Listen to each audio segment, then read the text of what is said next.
fix this loose handle in this 1940s refrigerator. Gonna try and loosen the screws here that are covered up in this black goop and see if maybe we can get this handle out of here somehow. The whole door handle came off, super awesome. It's missing the entire pin up top here. That's why it's so loose.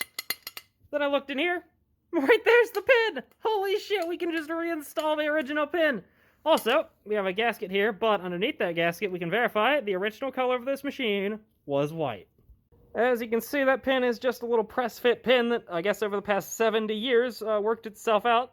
I also made sure to remove the actual latch, so if somebody accidentally closes this door, it doesn't lock me out of the refrigerator. There we go, the pin's actually still quite a tight fit in the hole. I still had to use a press to put it in. Now, it's a little bit loose, there's still a bit of movement in the handle, but it is a nice solid handle now. That is absolutely fantastic. So give these little dents a little tap from the inside and see if we can fix them. Well, I made the dents into 2 small dents. The issue is they're kind of hard to get to because they're up underneath this lip here. So, better than it could be. And not as good as it could be. So, I'll take it. Now, the major one is this one right here. So let's see if we can punch that out.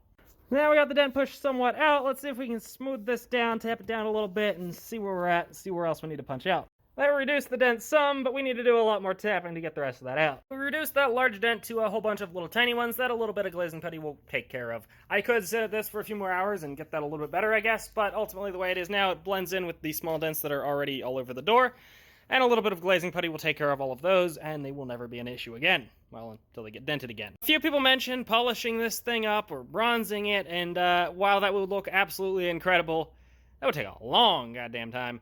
And I kind of have my sights set on like a sky blue for this. I think would look incredible.